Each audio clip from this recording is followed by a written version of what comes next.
Hey everyone, today we've got some coolant line covers, carbon steel from EVBase. This isn't the flashiest, coolest product you've ever wanted to buy, but it's insurance, okay? You're gonna want these things. It's low-cost insurance. Let me explain a little bit. These coolant line covers, which I've already installed, I act like I have them here in my hand, but they protect, guess what? Coolant lines underneath the car, underneath your Tesla. There are basically a bunch of, we'll just say, plastic lines for coolant that cools your battery down or heats it up in the winter.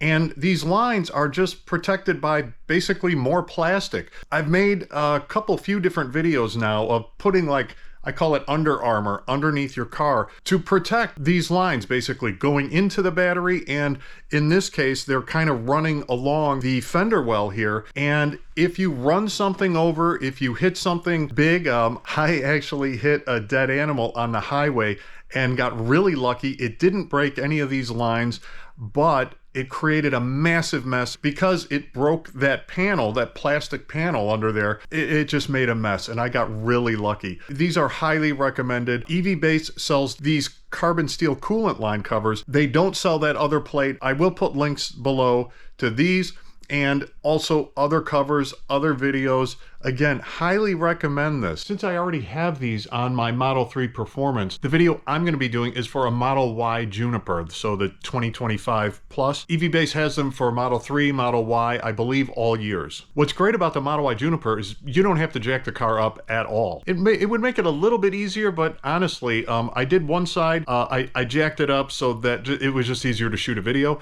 but then the other side I did just like on the ground. And if you do need to raise the car a little bit, just drive it up on some 2x4s or a curb or something. The install is just like really simple. I'll show you. We'll go through the whole thing, but it's really simple. No crazy tools, no jack, just nothing, just like nothing. All right, you might need a wrench, screwdriver, whatever, but you'll see, it's not a big deal. So on the Model Y driver's side, it was just kind of bent like incorrectly, and I got a little bit worried, but it was no big deal. I was still able to put the bolt in there, screw it in, it straightened up, no problem. The passenger side just like fit perfectly, just bolt on. Again, just simple. If you do run something over though, and you've done this armor plating, you will thank me because it will save you. You know, maybe you can get away with getting it fixed under warranty if you didn't do this, maybe. But you're also stranded. You're completely stranded out in the middle of who knows where. Also, if you break one of those coolant lines, where they go like right into the battery, it breaks that fitting. Tesla wants you to replace the whole battery. It's crazy. I'll link to a video from Rich Rebuilds. They fixed it for, I don't know what it was, like $6, $7 or something like that. Now, that would be bad. However, cracking one of these guys, and I think there's one back there, and there's probably one back there too. You crack these, and from what I understand, you can't just replace them by themselves. You have to replace the entire battery pack, which sounds insane. From what I've seen, that's true. That's the case. So he ran over something, and it punched through the belly pan. And what it did was it hit this plastic coolant tube right here, and it smacked the battery nipple, and it cracked the nipple right here. You can see it cracked the bottom of that nipple. The problem is, Tesla says the only way to fix this is to replace the battery. Really? At $16,000. This is like potentially a really big deal for something that's it's just kind of dumb. I don't even know why Tesla doesn't just put metal plating under there. And it's low cost. Anyway, yeah, all the links below, including my discount links. TeslaMark is a discount code, but use the links, makes it easier. That code, these links will save you an extra, typically 1, 2, 3, 4% more than any of the other discount codes that they give you. And links to the other videos too, which will hopefully convince you to do this. And yeah, like and subscribe. Appreciate the help already. But yeah, definitely follow the channel. Tons of stuff coming. All right, I jacked the car up just really to shoot the video. It can be done with the car probably at normal ride height level. It's going to be a little bit more difficult to get at some of the bolts and screws in the bottom, but this is basically where we are trying to protect, right under there. The plating is going to go there. So let's get the camera down here and show you what we're going to do.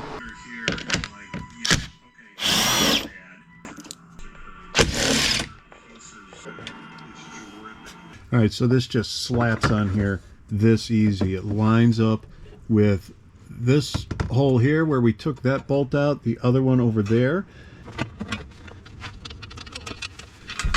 Get that guy started. Okay, and then they give us this bolt here, which is a little bit longer with the washer.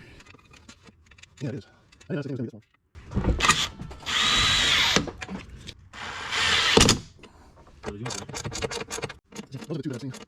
All right, so I always follow up with a hand tool here so that I know how far I'm torquing it, and this wrench is like way oversized for what I'm doing.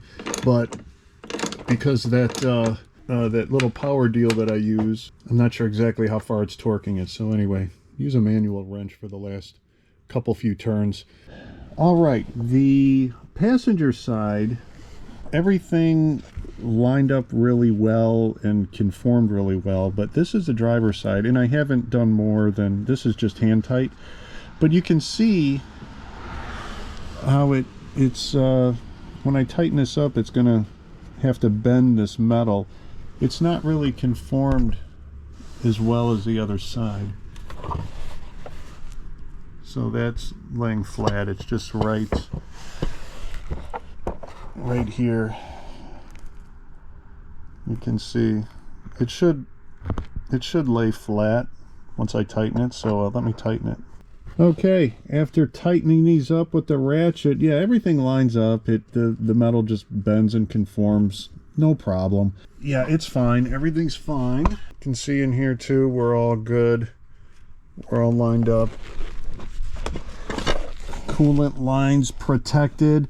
These holes in here keep it ventilated. Any water that gets in there, which there will be water that's going to get in there from this side, that all drains out, and it's coated anyway, so we're all good. These things are well worth it. On this side here, did not jack the car up at all. Just got you know, a hand tool and took the OEM bolts out just like the other side and put this in there, no problem. All right, that's it. That is it. You're done. Those two bolts really are it. That's all you need, and you are now protected.